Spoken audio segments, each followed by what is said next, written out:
Bom, eu quero começar, então, nessa data, né, do Dia dos Pais, lembrando realmente dessa afetuosidade, dessa alegria e dessa musicalidade que meu papai, Jair Rodrigues, deixou não só para mim, né, e para minha irmã, Luciana Mello, como filhos, mas também para todas as pessoas, né? É um legado que está aí presente para todo mundo acessar. E realmente ele era um cara muito alegre, né? Muito amoroso, muito afetuoso, um pai muito divertido, brincalhão, né? Viajava muito, mas mantinha essa presença através da música, da alegria, do sorriso. Quando ele estava presente, ele era muito parceiro, muito amigo, né? E por conta do seu trabalho na música, viajava bastante, mas a gente teve a chance de acompanhá-lo, né? Sempre aí nos ensaios, nos shows, nos programas de TV, e sempre foi um cara muito alegre, muito divertido. E isso certamente me influenciou, né? Também para ser um pai, que eu tento ser um pai alegre, divertido, leve, também sempre tentando ensinar coisas positivas para as minhas filhas. Então eu tenho muita gratidão, tenho muito a agradecer a Deus pelos pais que me deram, né? Não só o meu papai, mas a minha mamãe linda e muito especial também, a dona Claudine. E, e claro que a gente vai aprendendo, né, com os pais e também com a nossa própria experiência, e também tenho muita gratidão por ter junto de mim uma parceira, né, que é a Tânia Calil, nessa busca de sempre melhorar, inclusive na educação que a gente tenta dar para as nossas filhas, né? Então, eu acho que o meu jeitão de ser como pai é uma união de vários fatores, né? Muita influência de meu pai, muita influência em ensinamentos de minha mãe, de meus avós, e também acho que a vontade de sempre aprender, né, com a minha parceira, com a minha esposa, aprender com as minhas filhas, porque eu sou um pai que escuta muito também, um pai que sabe que tem a aprender também muito com as filhas. Então, eu tenho esse entorno, né? Tem uma turma que me faz ser um pai muito grato por tudo que eu recebo de amor, de carinho, de respeito. Olha, vou lembrar, né, que não é só meu pai, né? Tem um grupo grande aí de pessoas amadas e queridas que me ajudaram e me ajudam a ser o pai que eu sou hoje. Mas, pensando especificamente em Jair Rodrigues, eu não consigo pensar um único ensinamento, né? Porque acho que é um conjunto de coisas que ele deixou aí, que eu sempre visito e revisito para poder tirar, para passar para as minhas filhas. Mas assim, se tivesse que pensar algumas características dessas lições, eu pensaria a alegria e a humildade dele, né?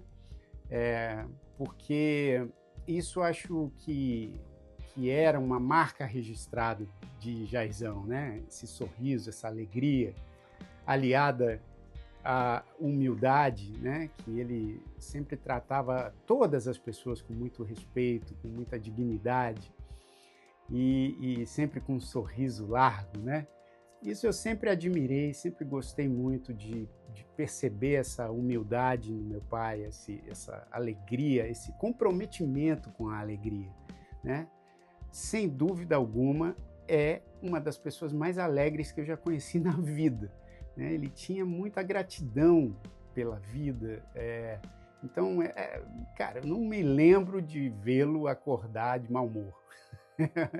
E olha que eu convivi muito proximamente ali com ele durante muito, muito, muito tempo. E era raro, era raro não, eu não lembro de nenhuma situação onde ele acordou mal-humorado. Ele estava sempre cantando, assoviando, sorrindo, brincando com as pessoas. E isso era realmente admirável e eu tento passar isso para as minhas filhas, não obviamente do jeito, porque ele fazia isso de uma maneira muito natural e a gente, né, acho que todas as pessoas têm essa situação de ter que exercitar esse, não uma alegria, mas ter que exercitar momentos onde você não está muito disposto a sorrir e tal. Mas eu tiro muitos ensinamentos com essa atitude assim, de Jair Rodrigues, né? De ser muito grato. E eu sinto que a alegria dele vinha muito da gratidão que ele tinha pela vida, né? Era um cara também muito religioso, que agradecia muito a Deus. E acho que essa alegria, essa gratidão se transformava em alegria para ele, né? Ele fala assim, cara, puxa vida, sou grato pela minha vida, então eu vou sorrir para ela, né? E isso eu falo muito aqui com as minhas filhas, né? Que é um exercício você ter gratidão e sentir gratidão, mesmo nos momentos difíceis, né? E isso eu acho que é uma grande lição. E Jair Rodrigues fazia isso com muita naturalidade. Então eu penso muito nisso, exercito muito isso. Eu e Tânia, a gente tenta exercitar isso também para as nossas filhas, de passar esse tipo de atitude para elas. Não que elas precisem sempre demonstrar alegria, não é isso, mas eu acho que ter a gratidão, até mesmo nas situações que não são muito fáceis, né, de você ter a gratidão e saber que você pode aprender com essas situações e em algum momento transformar isso em coisas positivas. Então, esse foi um dos grandes ensinamentos deixados aí por Jair Rodrigues.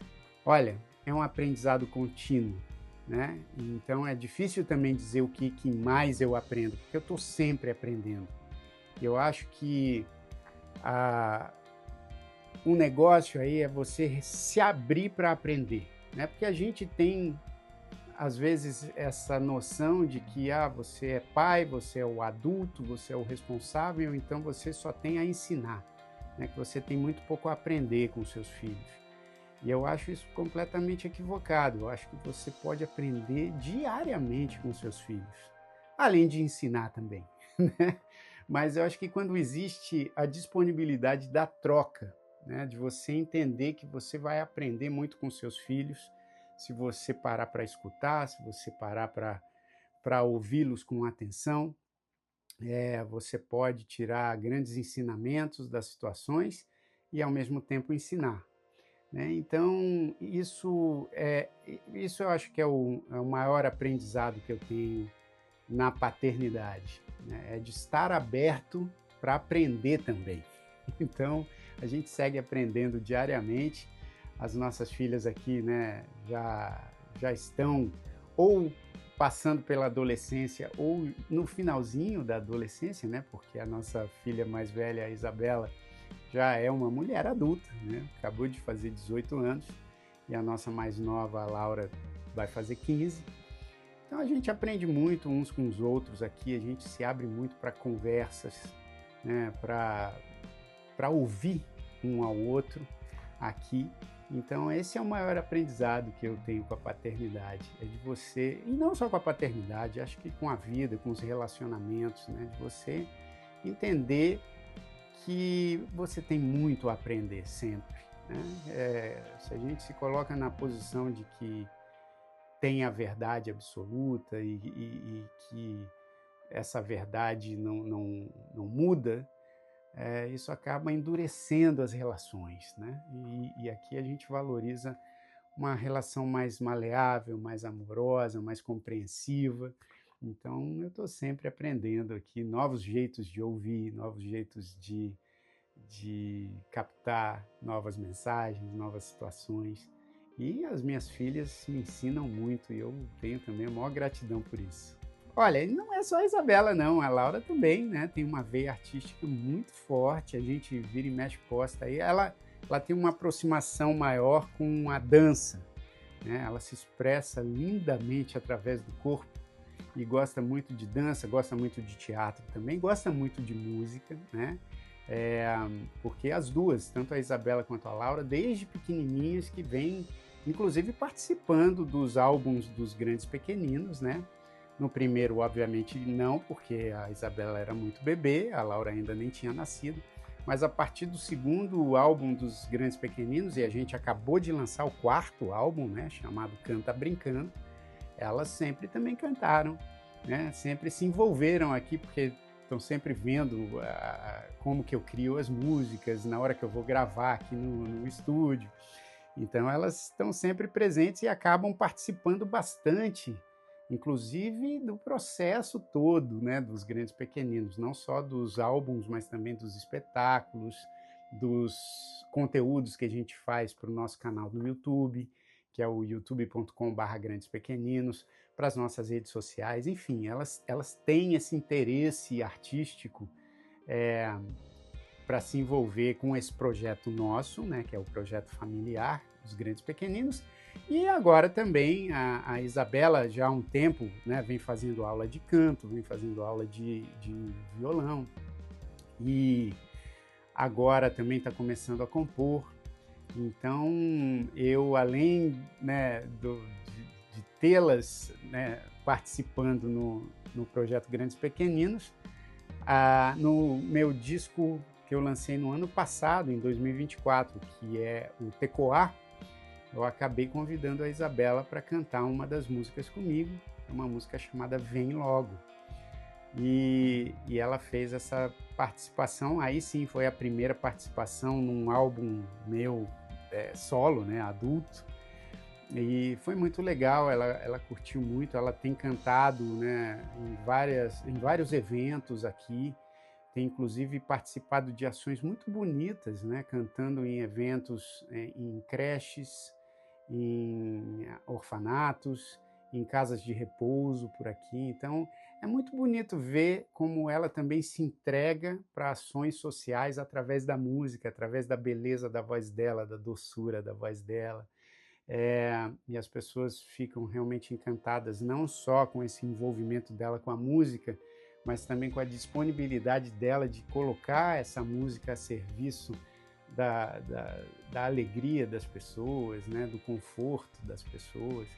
E isso me traz um orgulho enorme, né, para mim, para a Tânia, da gente ver que essa veia artística não só tem aflorado já há algum tempo, né, nas duas, na Laura e na Isabela, mas que elas também entendem que a música, que a arte, que o teatro tem também uma função social muito importante, né, de levar não só conhecimento, cultura, mas alegria, entretenimento, conforto para as pessoas, né? Então isso é maravilhoso, assim, é algo que aconteceu comigo quando eu era criança, né? Através ali do trabalho do meu pai, que também sempre me influenciou, sempre me incentivou. Vi isso acontecer com a minha irmã também, e agora acontecendo aí com essa nova geração, né? Não só as minhas filhas, mas minhas sobrinhas, meu sobrinho, enfim. É muito especial ver isso acontecer em família. Olha, eu costumo não separar o legado que eu quero deixar para elas, né, e para todas as pessoas. Costumo não separar legado profissional do pessoal. Eu acho que o legado você vê de uma maneira geral, porque a gente tem que ter coerência, né? Não só com as coisas que a gente faz, mas com o que a gente é, principalmente, né? Então, para as minhas filhas, eu acho que o objetivo é deixar um legado de humanidade, de respeito, né? Porque isso eu acho que é o mais importante. E se você consegue levar isso para a sua profissão, que no meu caso é a música, né? É lidar com arte, se eu consigo fazer isso aparecer na minha música, aí eu acho que esse legado também se complementa, né? Porque o legado principal é aquele de você se relacionar com as pessoas de uma maneira bonita, de uma maneira respeitosa, amorosa, carinhosa, né? Então, tanto eu quanto Tânia, a gente tem essa busca por sempre exercitar essa comunicação amorosa, essa comunicação compreensiva, né, de respeitar as pessoas, de passar esse legado de honestidade, de respeito, de amor, de fé. Então, para a gente é muito importante isso. E principalmente aquilo que eu falei em algumas outras respostas aqui, o aprendizado, a vontade de aprender, né? Porque quando você se coloca numa situação onde você endurece o seu coração porque você acha que você tem todas as verdades, né? Eu acho que isso complica não só os relacionamentos, mas o legado que você está querendo deixar, né? Porque a gente, em várias situações, a gente, acho que como seres humanos, a gente tem essa vontade de ter razão, né? Perdendo a racionalidade e a emoção. Então, se você insiste em ter razão o tempo inteiro, né, você acaba ficando meio irracional, né? E completamente perdido nas emoções. Então, para as nossas filhas, eu tenho sempre essa preocupação de mostrar um caminho amoroso para as coisas, não importa o que elas façam, né? Seja nas artes, se elas seguirem nas artes, seja em outra área, e também na vida pessoal, o exercício da amorosidade, obviamente sem se anular, né? A gente não precisa se anular para ser carinhoso, para ser amoroso. Eu acho que tem aí um equilíbrio que a gente tem que sempre levar em consideração, mas eu aposto muito no amor, assim, aposto muito na comunicação amorosa, enfim, todas as situações aqui eu tento lidar com amor, mesmo nas situações difíceis, né, onde é difícil você buscar uma resposta amorosa, é um exercício, então elas entendem isso também. Eu estou sempre aprendendo a fazer isso, né? Eu não tenho a resposta de como é que faz isso, é sempre uma resposta que demanda exercício. Então é isso, esse é o legado que eu quero deixar. Eu quero deixar uma memória, né, de, puxa, meu pai sempre tentou lidar com amor com as coisas aqui. Então, eu quero deixar esse legado assim, de amorosidade, de humanidade, que eu coloco muito nas minhas músicas também, né? Minhas músicas sempre trazem alguma mensagem amorosa, o jeito como eu, Tânia, as meninas, a gente se comunica nas nossas redes sociais é sempre com muito respeito, claro, com as nossas convicções, com a nossa fé em Deus, mas também sempre respeitando as opiniões alheias e tentando lidar cada vez com mais amor num mundo que a gente entende que precisa desse tipo de atitude, né? De você ser amoroso com as pessoas, independente de onde você venha, de que cultura você veio, né? Enfim, das condições. Eu acho que dá para todo mundo buscar um pouco mais de amorosidade para compartilhar com todas as outras pessoas. É mais ou menos isso. Tá? Olha, quero deixar um abraço aqui muito grande para todos os espectadores e leitores e ouvintes da Caras. Um abraço também para você, Pietra, e desejar para todos os pais aí um feliz Dia dos Pais, com muito amor, com muita união, que seja uma data aí gloriosa para a gente celebrar o amor e celebrar o respeito e a força, né, e o carinho de todos os pais que decidem ser carinhosos, não só com seus filhos, mas com o mundo inteiro. Valeu, obrigado!